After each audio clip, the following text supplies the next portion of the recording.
வாழ்க தமிழகம், வளர்க திரிஷா. யார் அந்த நடிகை? கையங்களவுமாக பிடிக்கப்பட்ட நடிகை திரிஷா தான் என்பது நிரூபணமாகிறது, நீதிமன்றத்துக்கே நிரூபணமாகிறது. திரிஷாவுக்கும் பிஆர்ஓ ஜெகதீஷ் பழனிசாமி தான், விஜய்க்கும் பிஆர்ஓ ஜெகதீஷ் பழனிசாமி தான். விஜயுடைய மகன் அந்த இளைஞனுடைய கோபம் 2 முறை ஜெகதீஷ் பழனிசாமி தாக்கப்பட்டிருக்கிறார். சஞ்சயா திட்டமிட்டு ஏதோ ஒரு சக்தி தான் விஜயை கட்டுப்பாட்டிற்குள் கொண்டு வந்திருக்கிறது. அது திரிஷா இல்லாத ஒரு ஆள் இல்ல, திரிஷாவை இயக்குகிறதே அந்த சக்தி தான். சங்கீதாவுடைய மகன் சஞ்சய், மகள் திவ்யா, சாஷா, இவர்கள் எல்லாம் விஜயுடைய தொடர்பு எல்லைக்கே வெளியில போயிட்டாங்க. காரணம், திரிஷா கோவாவில் நடத்திய யாகம் 100 நம்பியுதிரிகளை வைத்து அக்காவா இருக்கும், தங்கச்சியா இருக்கும், தேவையான பொண்டாட்டியா இருக்கும், கேவலமான இந்த களிசடைகள் தான் தமிழ்நாட்டினுடைய தலைவிதியை தீர்மானிக்கிறார்கள். அதாவது அண்ணனை நான் கல்யாணம் பண்ணிக்கிறேன்ற அளவுக்கு எல்லாம் பெண்கள் சொல்றாங்க. 1000 மனைவிகளோடு விஜய் 1 முழம் 2 முழம் இல்லை, இப்ப 1 முழத்திலே ஒரு குடும்பமே தேய்ச்சி போட்டுக்குது. ஜெயலலிதா பழைய திரிஷா, இப்ப இது புது திரிஷா. அப்ப கண்டிப்பா திரிஷாவை சிஎம்மா எதிர்பார்க்கலாமா சார்? திரிஷாவுக்கு ஒரு விஜய் 2 விஜய் இல்ல, பல விஜய் இருக்காங்க. ஜெயம் ரவி, இப்போ விஜய், 2 பேருமே புது வாழ்க்கைக்கு லாயக்கில்லை. தமிழகத்தின் பல எம்பி எம்எல்ஏக்களின் வெற்றிக்கு வித்திட்ட கிங் 360 தேர்தல் வியூக சாப்ட்வேர் 2026 புதிய வாக்காளர்களின் அப்டேட் விவரங்களுடன் உங்கள் தொகுதியில் உங்கள் வெற்றிக்கு வித்திடுகிறது. உங்கள் வாக்காளர்கள் தொகுதி, பூத், ஆண், பெண், வயது என பல வகைகளில் ஒரே நொடியில் உங்கள் விரல் நுனியில் bulk WhatsApp, bulk voice call, viral தேர்தல் பிரச்சாரங்கள், ட்ரெண்டிங் செய்திகள் என கிங் 360 தேர்தல் வியூக பணிகள் குறித்த விவரங்களுக்கு உடனடியாக இணைந்திடுங்கள். விஜய் அவர்கள் மேல அவரோட மனைவி சங்கீதா அவர்கள் குற்றச்சாட்டு வச்சிருந்தாங்க. இது மாதிரி வேற ஒரு உறவுல இருக்காரு, அது 2021லயே எனக்கு தெரிய வந்துச்சு, அதனால நான் விவாகரத்து வாங்கிக்கிறேன் அப்படின்ற ஒரு குற்றச்சாட்டு இப்ப வச்சிருக்காங்க. இந்த சமயத்துல விஜய் அவர்கள் ஒரு திருமண நிகழ்ச்சிக்கு திரிஷாவோட போயிருக்காங்க. இதை எப்படி பாக்குறீங்க ஐயா? எனக்கு சங்கீதாவை விட திரிஷா தான் முக்கியம் என்பதை நேரடியாக நாட்டுக்கும் நாட்டு மக்களுக்கும் ரசிகர்களுக்கும் தாவேகா நிர்வாகிகளுக்கும் நேரடியாகவே அறிவித்திருக்கிறார்.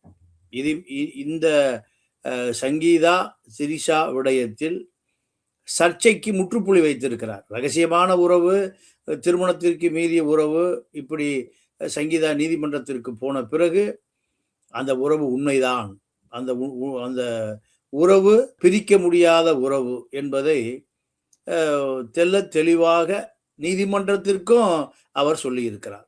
ஆனால் சங்கீதா என்பவர் சட்டபூர்வமான மனைவி விஜய்க்கு. ஆனால் சட்டபூர்வமான மனைவி குற்றம் சாட்டப்படுகிறவர் திரிஷா. இந்த திரிஷாவோடு பொதுவெளிக்கு வந்ததின் மூலம் இவர் சட்டத்தை மீறி இருக்கிறார். எதனால சார்? சட்டபூர்வமான மனைவியான சங்கீதாவை விட்டுவிட்டு சட்டத்துக்கு புறம்பான மனைவியாக, நண்பியாக, நண்பராக, பெண் நண்பராக நான் ஏற்றுக்கொண்டிருக்கிறேன். அப்போ இந்த மனவிலக்குக்கு காரணமே திரிஷா தான் என்பதை சங்கீதா சொல்லுகிற அந்த குற்றச்சாட்டு உண்மை என்று நிரூபிக்கப்பட்டிருக்கு. இதை நடிகையோட பெயரை மென்ஷன் பண்ணல, அழுத்தம் கொடுத்தால்தான் நான் சொல்லுவேன் அப்படின்னு சொல்லியிருந்தாங்க. இப்போ என்ன செய்தினா, யார் அந்த நடிகை கையும் களவுமாக 2 முறை பிடித்திருக்கிறேன்னு சங்கீதா சொன்னாங்க. அப்ப யார் அந்த நடிகை? கையும் களவுமாக பிடிக்கப்பட்ட நடிகை. இப்ப அப்ப இந்த சர்ச்சைக்குள் போனால் திரிஷா தான் என்பது நிரூபணமாகிறது, நீதிமன்றத்துக்கே நிரூபணமாகிறது. இப்ப நீதிமன்றத்திற்கு இந்த செய்தியை விஜய் சொல்லி இருக்கிறார். என்னுடைய மனைவி குற்றம் சாட்டுகிற நடிகை திரிஷா தான், எனக்கு உடனடியாக மனவிலக்கை கொடுங்க, எனக்கு உடனடியாக டைவர்ஸை கொடுங்க. இப்போ இந்த சர்ச்சைக்கு நடுவில் சங்கீதா குடும்பம், விஜய் குடும்பம், விஜயுடைய அப்பா நான் என்னுடைய மகனை எந்த சூழ்நிலையும் விட்டு தர மாட்டேங்கிறார். அதே போல சோபாவும் சந்திரசேகரும், சொர்ணலிங்கம் அதாவது சங்கீதாவுடைய அப்பா 2 முறை 3 முறை 2 குடும்பங்களும் அமர்ந்து பேசி இந்த இடைவெளியை குறைப்பதற்கான முயற்சியை மேற்கொண்டார். இதற்கு நடுவில் விஜயுடைய மகன் சஞ்சய் எங்களுடைய குடும்பத்திற்கு பிளவு, இந்த திரிஷாவுடைய நட்பு. ஏன்னா திரிஷாவுக்கும் பிஆர்ஓ ஜெகதீஷ் பழனிசாமி தான், விஜய்க்கும் பிஆர்ஓ ஜெகதீஷ் பழனிசாமி தான், கீர்த்தி சுரேஷ் இப்படி பல பேருக்கு பிஆர்ஓ ஜெகதீஷ் பழனிசாமி தான். ஜெகதீஷ் பழனிசாமி தான் எங்களுடைய குடும்பம் பிரிவுக்கான காரணம். அந்த இளைஞனுடைய கோபம். 2 முறை ஜெகதீஷ் பழனிசாமி தாக்கப்பட்டிருக்கிறார் சஞ்சய் விஜயுடைய மகனால. இப்ப விஜய் மகன் என்ன சொல்றாருன்னா, எங்களுடைய குடும்பத்தை பிரிவுக்கு காரணமான இந்த புஷி ஆனந்த், முருகதாசுடைய உதவியாளர் தான் ஜெகதீஷ் பழனிசாமி. இந்த 3 பேரும் தான் எங்களுடைய குடும்பம் பிரிவுக்கு காரணம். இவர்களை பழி வாங்காமல் விடமாட்டேன், பழி வாங்கியே தீருவேன். இப்படி அந்த இளைஞன் சபதம் எடுத்திருக்கிறார். அப்ப இது சபதம் எடுத்து ஜெகதீஷ் பழனிசாமியை 2 முறை அவர் தாக்கப்பட்டிருக்கிறார். இதெல்லாம் விஜயுடைய கவனத்திற்கு போயிருக்கிறது. ஆக இந்த குடும்ப சண்டை அரசியல் சண்டையாக மாறி இருக்கிறது. இப்போ திரிஷாவை திட்டமிட்டு ஏதோ ஒரு சக்தி தான் விஜயை கட்டுப்பாட்டிற்குள் கொண்டு வந்திருக்கிறது. அது திரிஷா இல்லாத ஒரு ஆள் இல்ல, திரிஷாவை இயக்குகிறதே அந்த சக்தி தான், அரசியல் சக்தி, ஒரு பெரிய சக்தி. அந்த சக்தி தான் அது யாதோ வெளியில வரும். இப்போ இது திட்டமிட்டு விஜயை சங்கீதாவிடமிருந்து பிரித்து, ஏன்னா சங்கீதா ஈழத்தமிழச்சி, ஈழத்தமிழர் சொர்ணலிங்கத்தினுடைய மகள். ஆகையால் இதற்கு பின்னால் ஒரு மிகப்பெரிய அரசியல் இருக்கு. திரிஷா பாலக்காட்டு பார்ப்பன பெண்,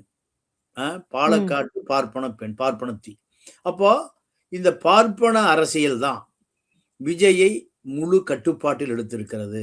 இனி அவர்கள் சொல்லுவதை விஜய் அப்படியே கேட்பார். அதற்கு திரிஷா தான் ஒரு காரணம். இந்த குடும்ப சண்டைக்கு பின்னால் ஒரு மாபெரும் அரசியல் ஒளிந்திருக்கிறது. இல்ல, நிறைய பேர் சங்கீதாவை இயக்குறது திமுக தான், அதனாலதான் அவங்க விவாகரத்துக்கே வந்தாங்க அப்படின்ற ஒரு தகவல் இருக்கு இல்லையா? மனநோயாளிகள் அப்படித்தான் சொல்லுவான். மனநோயாளிகளை பொறுத்தவரை ஏதாவது செய்தியாக்கணும், அதுல வியூவர்ஸ் வரணும், அதுல ஒரு 5000 ரூபாய் வருமானம் வரணும், 10,000 ரூபாய் வருமானம் வரணும். அதுதான். நீங்க திமுக ஒரு குடும்பத்தை கெடுத்து அரசியலை டைவர்ஸ் வாங்கி தான் திமுக ஜெயிக்கணும். இந்த நிலையெல்லாம் இப்ப இல்லை. மக்கள் ரொம்ப விவரமா இருக்கான், மக்கள் அறிவாளியா இருக்கான், மக்கள் மிகுந்த விஞ்ஞானத்தை பயன்படுத்தலாம். அதனால இது போன்ற விஷயங்கள் எல்லாம் காற்றில் கரைந்த செய்தியாக இருக்கிறது. இப்போ செய்தியே திரிஷா தான். திரிஷா இந்த நடிகை விஜயை கட்டுப்பாட்டில் எடுப்பதற்கு என்ன காரணம்? அதுக்கு திமுகவா? அது இந்த கதையை சொன்னா சரியா இருக்கும். திரிஷாவை இயக்குவது திமுக தான், திமுகவா அல்லது பாஜகவா, ஆர்எஸ்எஸ்ஸா? இப்படி ஒரு விவாதம் போனா அது ஆரோக்கியமான விவாதம். சங்கீதா பாவம், அது கண்ணீரும் கம்பளையும் என்னை வீட்டு விட்டு விரட்டி விட்டுட்டான், அதாவது மன ரீதியா துன்புறுத்தி இருக்காரு. ஆமா. அப்ப இதுக்கெல்லாமே திமுக காரணமா?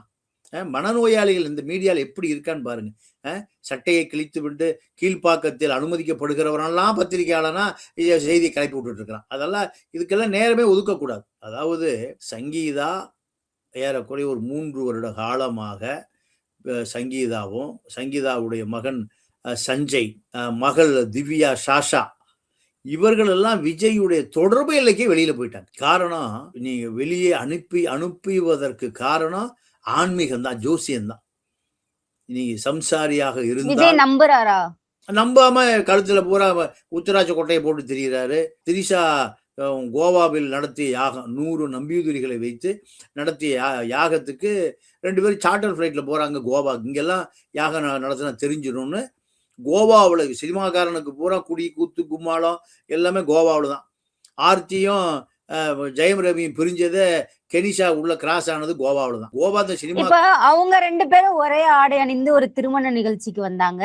இப்ப அதே மாதிரி இவங்களும் ஒரே விதமான ஆடைகளை அணிஞ்சு ஒரு திருமண நிகழ்ச்சிக்கு வந்திருக்காங்கல்ல சார். ரெண்டுமே பளிச்சுன்னு தெரியக்கூடிய வகையில இருக்கு. அதாவது இந்த சினிமா களிசடைகள், கழிவறைகள், கோடம்பாக்கத்து கழிவறைகள், களிசடைகள், இவர்களை பல லட்சம் மக்கள் பின்தொடரலாம். ஆண்களும் பெண்களும், அக்காவா இருக்கும், தங்கச்சியா இருக்கும், தேவையான பொண்டாட்டியா இருக்கும். இப்படி கேவலமான இந்த களிசடைகள் தான் தமிழ்நாட்டினுடைய தலைவிதியை தீர்மானிக்கிறார்கள். இப்படின்னு அதாவது அண்ணனை நான் கல்யாணம் பண்ணிக்கிறேன்ற அளவுக்கு எல்லாம் பெண்கள் சொல்றாங்க. அண்ணனை போய் நான் கல்யாணம் பண்ணிக்கிறேன், ஆமா விஜயா இருந்தா நான் கல்யாணம் பண்ணிக்கிறேன். ஆமா, 1000 மனைவிகளோடு விஜய், அந்த பழைய திருஷ்டாஸ்திரர், இப்ப அந்த கதை தான் வருது. அப்போ விஞ்ஞானம் வளர்ந்து, அறிவியல் வளர்ந்து, அறிவு வளர்ந்து, அரசியல் வளர்ந்து, இப்ப என்ன ஆச்சு? கேவலமா திருப்பியும் கோடம்பாக்கம் களிசடை கழிவறைகளுக்குள்ளதான் போகுது. அதாவது ஒருவனுக்கு ஒருத்தி கற்பு, பெண்களுக்கு 16 முழ சீலையை கட்டியவன் தமிழன். 1 முழம் 2 முழம் இல்லை. இப்ப 1 முழத்திலே ஒரு குடும்பமே தைச்சு போட்டுக்குது. 1 முழத்துல குடும்பமே இப்ப ட்ரெஸ் தைச்சு போட்டுட்டு அலையுது. இப்ப நான் ஒரு ஐரோப்பா நாடுகள்ல தான் இருக்கேன். இங்க கல்ச்சர், அதாவது கலாச்சாரம், பண்பாடு, குடும்பம், இப்படியெல்லாம் எந்த விஷயமும் இங்க கிடையாது. ஆணுக்கும் பெண்ணுக்கும் நீங்க பிடிச்சா திருமணம், பிடிக்கலைன்னா டைவர்ஸ். இப்படித்தான் இங்க வாழ்க்கை. ஆனால் தமிழரனை பொறுத்தவரை திருமணம் என்பது ஒரே முறை. அது சுடுகாட்டுக்கு போகிற வரை அதுதான். பழைய சந்திரபாபு படத்தில் தான் பாடுவார், சேர்ந்து வாழ்ந்த யாரும் சேர்ந்து போவதில்லைன்னு. அப்போ இந்த சினிமா களிசடைகள் அரசியலை கையெழுத்ததனுடைய விளைவுதான் இப்போ திரிஷாவை போல, விஜயை போல பல பெண்களும் ஆண்களும் நடக்க ஆரம்பிச்சான்னா இந்த குடும்பங்கிற ஒரு பெரிய கட்டுப்பாடே உடைஞ்சு போயிடும், சிதிலம் அடைஞ்சிடும். மனைவி சங்கீதா இருக்கா, இன்னும் விவாகரத்தே கொடுக்கல, வேறொரு பெண்ணோடு கேஸ் இருக்கு. நீதியரசர் நீதிமன்றம் இது விசாரிச்சுட்டு இருக்கு. விஜய்க்கு சம்மன் அனுப்பி நீ கோர்ட்டுக்கு வாயா, என்ன பிரச்சனை உனக்கு? அதாவது இன் கேமரா கோர்ட்டை சாத்திட்டு நீதிபதியும் விஜயும் பேசுவதற்கு கூட வாய்ப்பு இருக்கு. அதுக்கு பேர் இன் கேமரான்னு சொல்லுவாங்க, கேமராவுக்கு உள்ள.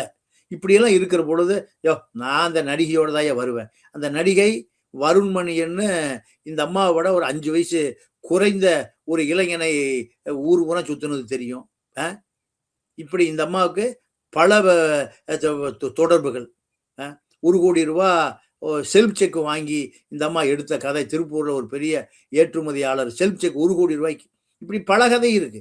இதை பற்றி ஒரு பெரிய டாக்குமெண்ட்ரி படமே எடுக்கலாம். இப்பொழுது என்னுடைய சார், இப்போ நயினார் அவர்கள் திரிஷாவையும் விஜய் அவர்களையும் சேர்த்து வச்சு பேசினப்போ திரிஷா அவர்கள் அறிக்கை வெளியிட்டாங்க, இது மாதிரி ஒரு தவறாக சித்தரிக்கப்படுகிறது. இப்ப அத வெளிப்படையாவே 2 பேரும் திருமணத்துக்கு போறதை எப்படி எடுத்துக்கிறது சார்? இல்ல, இங்க மக்கள் முட்டாளா, தமிழர்கள் முட்டாள், அடி முட்டாள்கள். இப்ப அதாவது எம்ஜிஆர் இறந்த பொழுது ஜெயலலிதா நான் உடன்கட்டை ஏறுவேன்னு சொன்னாங்க அந்த அம்மா. மனைவி ஜானகி இந்த மையம் உடன்கட்டை ஏறுது. அப்போ திருமணத்தை மீதிய உறவா, இப்படி பல விஷயங்கள் இருக்குது. அந்த திராவிட இயக்கம் ஒரு களிசடை இயக்கங்கள். இந்த திராவிட இயக்கம் என்னைக்கு அண்ணாதுரை வந்தாரோ, பெரியாரிடமிருந்து பிரித்து கொண்டு அண்ணா என்னைக்கு வந்தாரோ, அவருடைய இலக்கியங்களை கம்ப ரசம் கொட்டும் இலக்கியங்கள் தான். நான் முற்றும் துறந்த முனிவனும் அல்ல, பானுமதி படிதாண்டா பத்தினியும் இல்லை, மாற்றான் தோற்றத்து மல்லிகையும் மனம் உண்டு, அடுத்தவர் மனைவிகள் மீதே இவர்கள் ஆசை.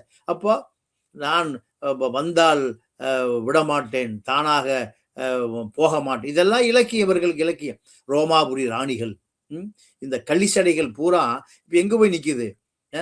அடுத்து திரிஷாவும் தமிழ்நாட்டின் முதலமைச்சரா அந்த அம்மா சொல்லுது, 10 வருஷத்துக்கு முந்தையே சொல்லுது, நான் முதலமைச்சரா வந்துருவேன் ஐயா, இந்த முட்டா பயில பூரா ஓட்டு போட்டுருவான். ஏன் ஜெயலலிதாவுக்கு ஓட்டு போட்டானுங்கல்ல, ஜெயலலிதா பழைய திரிஷா, இப்ப இது புது திரிஷா, அவ்வளவுதான்.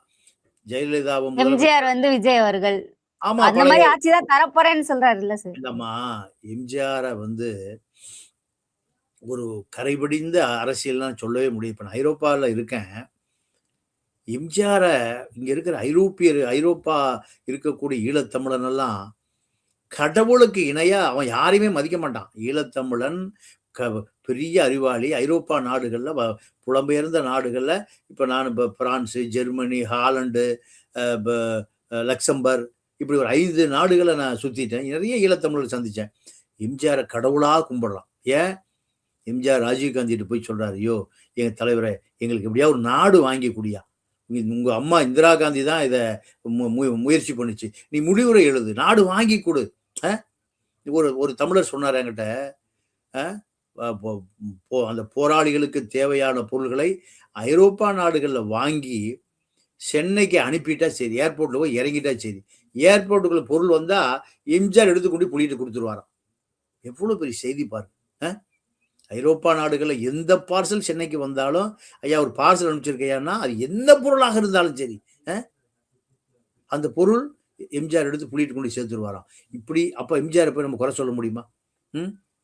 எம்ஜிஆர் ஈழத்தமிழனுக்கு மட்டுமல்ல, நம்ம தமிழ்நாட்டு தமிழனுக்கும் அவர் இருக்கிற வரை எந்த விலைவாசியும் ஏறவே இல்லை. எதுலையுமே விலைவாசி ஏறல. ரேஷன் கடையில எல்லா பொருள்களும் தங்கு தடையின்றி கிடைத்து கொண்டது. இப்படி எம்ஜிஆர். அதனால கருணாநிதி ஆட்சின்னு ஒன்றும் சொல்றது இல்லை, எம்ஜிஆர் ஆட்சின்னு தான் சொல்றோம். காரணம், எம்ஜிஆரை பொறுத்தவரை அவரு திரைப்பட துறையிலிருந்து வந்தாலும் இந்த மக்கள் அவரை தத்தெடுத்து கொண்டார்கள். அதனால எம்ஜிஆர் விஜயும் நம்ம சேர்த்து பார்க்க முடியாது. விஜயை பொறுத்த வரைக்கும் இப்ப விஜய் குடும்பம் 400 கோடி ரூபாய் சங்கீதாவுக்கு கொடுப்பதற்கு தயாரா இருக்கு. நீதிமன்றத்துக்கு வேண்டாம், நாமே பேசி முடித்துக் கொள்வோம்னு சொன்னலைங்க. சங்கீதா அப்பாவும் விஜயுடைய அப்பாவும் 400 கோடி ரூபாய் பேரத்தில் இருக்காங்க. அப்போ சங்கீதா தரப்பு என்ன சொல்லுது? 1000 கோடி ரூபாய் கொடுங்க. 2 குழந்தைகள், நீங்க சம்பாரிச்ச சொத்துக்கள் பூரா 1000 கோடி ரூபாய். இந்த 1000 கோடியை 2 குழந்தைகளுக்கு கொடுத்துருங்க. இதுக்கு மேல நீங்க சம்பாதிக்கிறத திரிஷாவுக்கு கொடுத்துருங்க. இப்படி அவங்க சொல்றாங்க. இப்ப இதையெல்லாம் வைத்து பார்க்கிற பொழுது இது உண்மையாகவே விஜயுடைய இத்தனை ஆண்டு காலம் உழைப்பு 2 குழந்தைகளுக்கும், அதாவது சஞ்சய்க்கும் திவ்யாவுக்கும், திவ்யா சாஷாவுக்கும் கொடுப்பது ஒன்றும் பெரிய கஷ்டம்லாம் இல்லை. இப்போ திரிஷாவுக்கு எனக்கு தெரிஞ்சு விஜய்ட்டு இருப்பதில் பாதி சொத்து திரிஷாட்டு இருக்கு. குழந்தை இல்லை, குட்டி இல்லை, அப்பனை விரட்டி விட்டுருச்சு அந்த அம்மா. அவங்க அம்மாவோட தான் இருக்கு. சொந்த அப்பா அவர் ஹோட்டல்ல, சோலா ஹோட்டல்ல வேலை பார்த்தார். எனக்கு தெரியும் அவர் இந்த குடும்பத்தோட தொடர்பே இல்லை. திரிஷா வருஷத்துக்கு முன்னாடி. ஆமா, இதெல்லாம் ஒரு 10 வருடங்களுக்கு முன்பு. இந்த விஜய் விவகாரம் தெரிஞ்சா? அதெல்லாம் இல்ல. அங்க பல விஜய்கள் இருக்கார்கள். திரிஷாவுக்கு ஒரு விஜய் 2 விஜய் இல்ல, பல விஜய் இருக்காங்க. அப்போ கருப்பா இருந்தா நடிகை ஆயிரலாம், கருப்போடு நடிகை ஆக முடியாது. நடிகைகளுடைய அந்த புறம் அது ரொம்ப நீண்ட நெடிய வரலாறு உடையது. அதுக்குள்ள நம்ம போக விரும்பல, அது விடுங்க. இப்போ சங்கீதாவுடைய குடும்பம், இதே போல நீங்க ஆர்த்தியுடைய குடும்பம், எனக்கு விஜயும் ஜெயம் ரவியும் பெரிய வித்தியாசம் தெரியல. நீங்க எடுத்துட்டீங்கன்னா எல்லாம் அப்படித்தான். நீங்க ரஜினியே ஒரு காலகட்டத்துல டைவர்ஸ் பண்றதுக்கு தயாராயிட்டார். யார? லதாவை. அன்னைக்கு பார்ப்பனிய தலைமை வலுவா இருந்து, சோவும் இதயம் பேசுகிறது மணியனும் வலுவா இருந்தாங்க. அப்போ ரஜினி மிரட்டப்பட்டார். தமிழ்நாடு சினிமா விட்டு நீ போயணும்யா, நீ லதாவை டைவர்ஸ் பண்ணிட்டு போனீங்கன்னா திரைப்பட உலகமே உனக்கு இருட்டாயிரும். அன்னைக்கு மிரட்டினாங்க. மயிலாப்பூர் கும்பல் வலுவா இருந்தாங்க. ஏன்னா லதா மயிலாப்பூர் பார்ப்பன பெண். இப்போ சங்கீதாவுக்கு அப்படி ஒரு பின்னணி இல்லை, ஆர்த்திக்கு அப்படி ஒரு பின்னணி இல்லை. ஆர்த்திக்கு அப்படி ஒரு பின்னணி இருந்தா ஜெயம் ரவி என்ன ஆவாரு? ஆர்த்தியை விட்டு போயே இருக்க முடியாது, கனிஷா கூட்டிட்டு ஊர் சுத்த முடியாது. அப்போ நீங்க சவுத்துல பாத்தீங்கன்னா நிறைய அடிதடி தகராறு, குத்து வெட்டு எல்லாம், சட்ட ஒழுங்கு எல்லாமே தன்னுடைய சகோதரியை விட்டுட்டு வேறொரு பெண்ணோடு அவன் குடும்பம் நடத்துறான்னு தெரிஞ்சா அந்த சொந்த குடும்பமே களத்தில் இறங்கிடும். கடுமையான அச்சுறுத்தல் வரும். அவன் இன்னொரு பெண்ணோட வாழவே முடியாது, சட்டபூர்வமா வாழ முடியாது, சட்டத்துக்கு புறம்பாவும் வாழ முடியாது. இப்போ சங்கீதா பாவம், அவன் குடும்பம் லண்டன்ல இருக்கு. நம்ம ஊரு மதுரைக்கு கீழே இருக்கக்கூடிய ஏதாவது ஒரு சமூகமா இருந்தா விஜயுடைய கதையே வேற, ஜெயம் ரவியுடைய கதையே வேற. காரணம், ஆர்த்திக்கு பின்னால் ஒரு சட்ட ஒழுங்கை மீறுகிற சகோதரன் இல்லை. அதே போல சங்கீதாவுக்கு பின்னாடியும் ஒரு வலுவான சகோதரன் இல்லை, வேற ஒன்றும் இல்லை. தம்பி உடையான் படைக்கு அஞ்சான். சங்கீதாவுடைய தம்பி இருக்காரு, ஆர்த்திக்கு சகோதரர்கள் இருக்கிறார்கள். ஆனாலும் இந்த 2 பேருமே நான் அப்படித்தான் பார்க்குறேன். அதாவது ஜெயம் ரவி, இப்போ விஜய், 2 பேருமே இதே தான். 2 பேருமே பொது வாழ்க்கைக்கு லாயக்கு இல்லாதவர். அவன் வந்தால் ஆர்த்தி கணவர் ஜெயம் ரவி பொது வாழ்க்கைக்கு இல்லை. பட் 2 பசங்க இருக்கு. பசங்களை தெருவில் விட்டுட்டு அந்த ஆள் கெனிஷாவுக்கு கோடிக்கணக்கான ரூபா. கெனிஷாவை பொறுத்த வரைக்கும் கெனிஷா ஜெயம் ரவியிடம் வருவதற்கு முன்பே பெங்களூர்ல ஒரு வீட்டில் ஒரு அடுத்த ஒரு கணவரை ஒரு வீட்டில் இருந்து, அந்த வீட்டில் அந்த மாதிரி பேயிங் கெஸ்டா இருக்கு. அப்போ அந்த வீட்டில் அந்த பெண்ணுடைய கணவரை கெனிஷா கட்டுப்பாட்டில் கொண்டு வந்த பிறகு கர்நாடகாவில் அந்த பெண்ணுடைய குடும்பம் ஒரு பெரிய படையை வந்து இறங்கிட்டானுங்க. இறங்கி கெனிஷாவுடைய சட்டி பானையெல்லாம் தூக்கி தெருவில் போட்டுட்டு அதோட விரட்டி விட்டானுங்க. இப்படியெல்லாம் நடந்தது. இல்லைன்னா நீங்கள் ஜெயம் ரவிக்கு முன்பு அந்த வீடு 2ஆ போயிருக்கும். இப்போ அதே போலதான் விஜய்க்கு சங்கீதா தரப்பு, சங்கீதா சகோதரனோ சங்கீதா தரப்போ இன்னும் வலுவாக இருந்தால் இப்படி அமைதியெல்லாம் நடக்காது. விஜய் எப்படி கோழைன்னு நீங்க பிடி செல்வகுமார் தான் சொல்றாரு. பயந்தாங்குழி, உண்ணா நம்பர் பயந்தாங்குழி. அவர்தான் மேடைகள்ல எவ்வளவு வீரமா பேசுறாரு சார். அதுதான் தஞ்சாவூர்ல மீட்டிங்ல பேச்சு பார்த்திருப்பீங்க. பழிய மேல சுமத்தப்படுது, பர்சனலா என்னெல்லாம் அட்டாக் பண்றாங்க. இல்ல, விஜய எவ்வளவு வீரன்னு ஜெயலலிதா உயிரோடு இருந்த பொழுது நமக்கு தெரியும். பல கதை கட் அவுட்ல கூட இறக்கி வைக்க முடியாது. வடபழனியில ஒரு தியேட்டர், அந்த தியேட்டர்ல விஜயுடைய கட் அவுட்டு கீழே இறக்கி வச்சுட்டு உதயநிதியுடைய படத்தினுடைய போஸ்டரை மேலே வச்சுருந்தாங்க. இது பிடி செல்வகுமார் போய், ஏங்க படம் ஓடிட்டு இருக்கிற படத்தை ஏன் நீங்கள் இறக்குறீங்க? ஓடி முடிந்த பிறகு தான் இறக்கணும். இப்போ ஓடி முடிவதற்கு முன்பே உதயநிதி கட் அவுட்டை ஏங்க மேலே ஏற்றுறீங்கன்னு பிடி செல்வகுமார் சண்டை போட்டு பழைய இடத்துல வச்சுட்டார். விஜய் நடுங்கி மிரண்டு நீங்கள் போயிட்டார். இப்படியெல்லாம் பல வரலாறுகள் இருக்கு. அதனால விஜய் ஏதோ பெரிய வீரனோ வீரம் செறிந்த வரலாறுக்கு சொந்தக்காரரெல்லாம் இல்லை. ஜெயலலிதா தலைவா படம் இருக்கிற காலத்தில் எங்கள் கொடநாட்டில் போய் காத்து கிடந்த வரலாறுலாம் உண்டு. ஆதவ் அர்ஜுனா எவ்வளோ வீரன் நமக்கு தெரியும். புஷி எவ்வளோ வீரன் நமக்கு தெரியும். இவர்கள்லாம் கருணாநிதி எவ்வளோ வீரன்னு தெரியும். பல திராவிட இயக்க தலைவர்களுடைய வீரமெல்லாம் தெரியும். டெல்லியிலேருந்து ஒரு ஃபைலோட வந்தான்னா இவர்கள் அத்தனையும் நடுங்கி, ஐயோ நான் இல்லைங்க, நீ இல்லைங்க, இப்படி எல்லாம் சொன்ன கதையெல்லாம் நம்ம பார்த்திருக்கோம். அதனால அப்ப கண்டிப்பா திரிஷாவை சிஎம்மா எதிர்பார்க்கலாமா சார்? ஆமா, கண்டிப்பா. விஜய் கட்சி ஆட்சி அதிகாரத்துக்கு வந்தால் விஜய் தான். விஜய்க்கு நீங்க எம்ஜிஆருக்கு ஜெயலலிதாவை போல விஜய்க்கு திரிஷா தலைமையில் இந்த நாடு ஆளப்படுவதற்கு வாய்ப்பு கண்டிப்பாக இருந்தாலும் ஆச்சரியப்படுவதற்கு இல்லை. ஏன்னா அப்படித்தான் நாடு போயிட்டு இருக்கு. காமராஜரையும் கக்கரையும் ரெட்டமலை சீனிவாசனையும் கண்டுபிடித்த நாடு, ஓமந்தூர் ராமசாமி ரெட்டியாரையும் குமாரசாமி ராஜாக்களையும் கண்டுபிடித்த நாடு. இப்போ முதலமைச்சர் பட்டியல சசிகலா வந்திருக்கும், ஜெயலலிதா வந்துருச்சு. இப்போ அதே போல திரிஷா வருவதற்கும் எதிர்கால இளைஞர்கள் 2K கிட்ஸ்ன்னு சொல்றாங்கல்ல, ஜென், அப்போ இவர்களுக்கு அரசியலே போய் சேரல. விஜய் அழகா இருக்காருயா, திரிஷா அழகா இருக்கியா, இதுதான் அரசியல். நீங்க தமிழச்சி தங்கப்பாண்டின்னு அழகான எம்பி, அந்த அம்மா ட்ரெஸ் எல்லாம் போட்டுட்டு இந்த மாடல்ஸ் நடந்து போய் அழகு காமிப்பாங்கல்ல, அப்படி காமிச்சிட்டு இருக்கு தமிழச்சி தங்கப்பாண்டியன். திராவிட இயக்கமே இப்போ அழகு காமிக்கிற அளவுக்கு வந்துருச்சு. சதை கவர்ச்சி தான், வேற ஒண்ணுமே இல்லை இதுல. கருணாநிதியே மேக்கப் போட்டுட்டு தான் இருப்பார். மேக்கப் போட்டுட்டு நீங்க நடிகர்கள் தான். இங்கே சித்தாந்தங்களோ வேதாந்தங்களோ கொள்கைகளோ கேரளாவை போல மாற வேண்டும் தமிழ்நாடு. அப்போதான் இந்த தமிழ்நாட்டினுடைய சாப விமோச்சனம். அதுதான், வேற ஒண்ணும் இல்லை. இப்ப திரிஷாவுடைய கதை, திரிஷாவை பாஜக பின்னணியிலிருந்து இயக்குகிறது. நான் 100% அடிச்சு சொல்லுவேன். இந்த அவர்கள் ஈஸியா கட்டுப்பாட்டில் கொண்டு வந்து விடுவார்கள். RSSஐ பொறுத்த வரைக்கும் கேரளா பாலக்காடு பாப்பாத்தி கேட்கவே வேண்டியதில்லை. நீ RSS கட்டுப்பாட்டில் வந்துடுனா அந்த அம்மா ரைட், நீங்கள் சொல்லுவதையெல்லாம் கேட்கிறேன், சரி இது ஜெயலலிதா மட்டும்தான் பிஜேபி சில காலம் கட்டுப்பாட்டில் இருந்தார், கடைசி காலம் வெளியே வந்துட்டார். ஆனால் திரிஷாவை பொறுத்த வரைக்கும் விஜய்கிட்ட இருக்கிற காசுல பாதி காசு இருக்கு.